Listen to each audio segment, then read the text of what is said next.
Hi, Paige Lichens with PaigesYoga.com. Wanted to talk to you a little bit today about a breath that I find today in today's circumstances to really sort of help a lot of people for various reasons. And I'm not going to go into a lot of that because sometimes you're just going to have to try it and see. Now, in yogic breath, sometimes called pranayama, there's many different instructions. There are many different reasons to do things. And I just want to start off with sometimes that breath that you're being taught by somebody makes you more anxious. And if that happens, trust in the feeling. Stop. Don't do it right now. It's not meant for you right now then. Trust the feelings you're having, not that your feelings are wrong or that you are wrong. That doesn't mean that. This pranayama is very safe for everybody to do, and it's known as a pelvic floor breath. Now, I want to show it to you today because the only time I ever hear pelvic floor is usually in association to women, and it's usually used in places where it's like for prenatal and you're about to give birth, or with women who are having leakage problems. And basically I find that sort of sad that that's the only time you think of it. So we tend to sort of associate pelvic floor like it's a woman's issue when it actually is a human being, and everybody has a pelvic floor. So what happens in the pelvis, in the pelvic floor areas around the bones and underneath the bones of the pelvis are all these muscles, and they're tight. And even though when we're told to do things like do your Kegels, it's tight, you're having problems there. Chances are, though, the science is coming out saying that, it's not necessarily that it's tight. It's that we don't know how to relax completely, and we don't know when to hold, and we don't know how to do those things. So that's what really comes into play with that. And again, I'm going to leave it there with what happens. What I really want to explain is what you're going to do with this breath, which is just to understand the natural nature of your breath. That says right up underneath the rib cage is your diaphragm muscle. And it usually is sort of tucked underneath it, and it's cupped up, sort of like a parachute is what they say. And then as you inhale, that parachute sort of flattens downward. And then you exhale and it comes back to neutral. Inhale and it presses down. And exhale, it comes back up to neutral.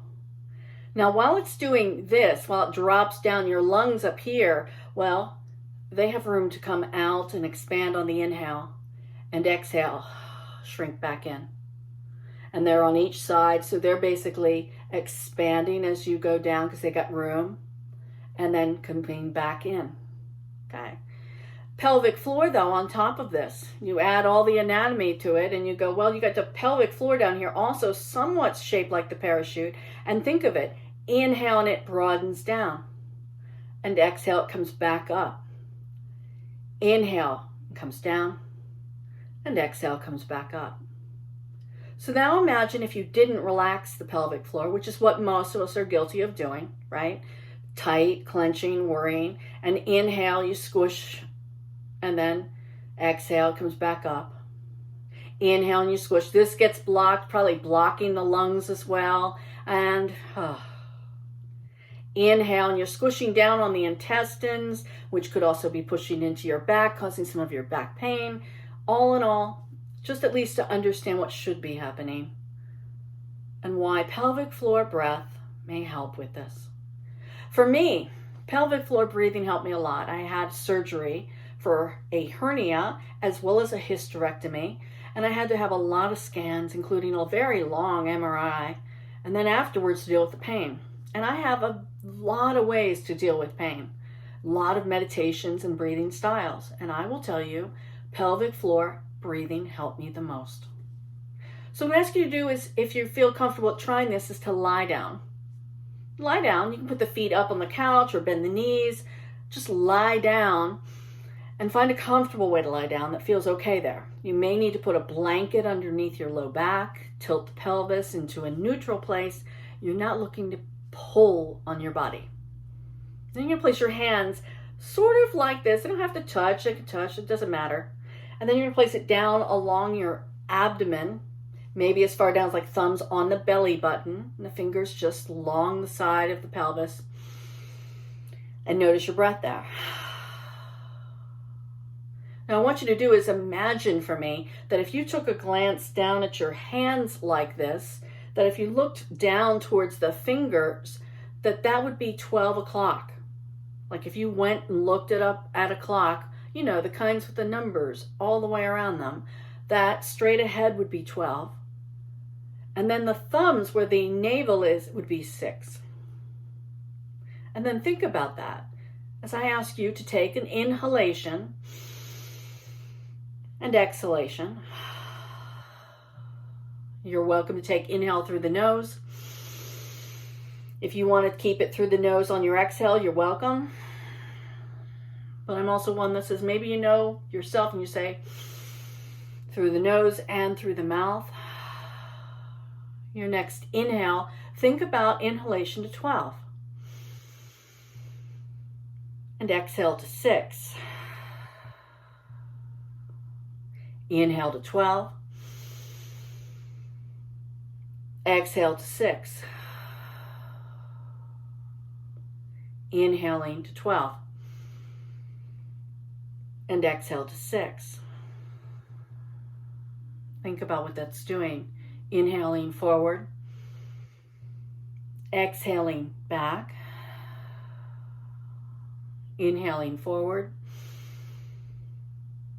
Exhaling back. Inhaling down. And exhaling up. Inhaling down the legs. And exhaling up. Use your imagination to think about that. Imagine inhaling down the legs to the feet. And exhale, the breath travels back up to the navel. Imagine inhaling down. And exhaling back up. Imagine inhaling into 12. And exhaling to 6. Try that on your own right now.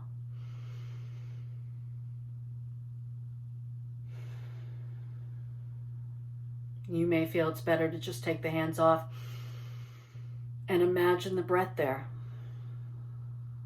How the breath travels down and up, in and out. Notice what you notice yourself.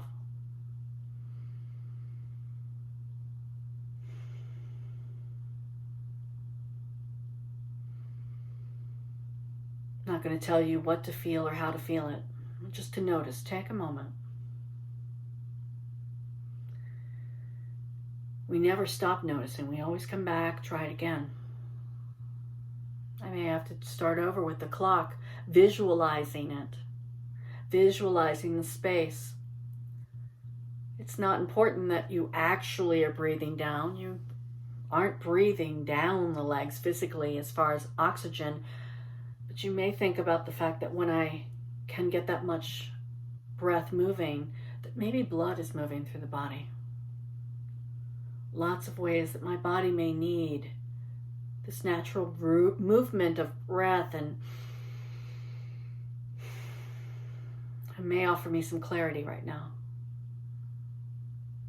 It's a wonderful breath to consider in places where we're feeling a lot of anxiety and stress for being maybe locked in the house right now for a month. Maybe it's just irritability at dealing with this pandemic we're dealing with, and knowing that we're not alone.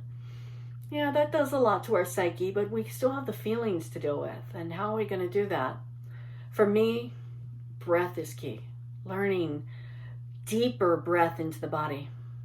Deeper breath allows me to deal with the sensations and feelings. And I hope in some way this helps you tonight. Whether you're watching this video, maybe you're laying in bed and dealing with a lot of issues, or maybe just sitting up. Maybe you feel isolated. Try this breath. Watch the video again. Try me for some live virtual classes if you'd like to. Go to paigesyoga.com. It's the quickest way to go onto the links. I post up on the various social medias as well to tell you and remind you of the classes. We forget what day, what time it is. So check, call a friend, invite them maybe to practice with you. Take some breath together. May you be safe. May you be peaceful. Namaste.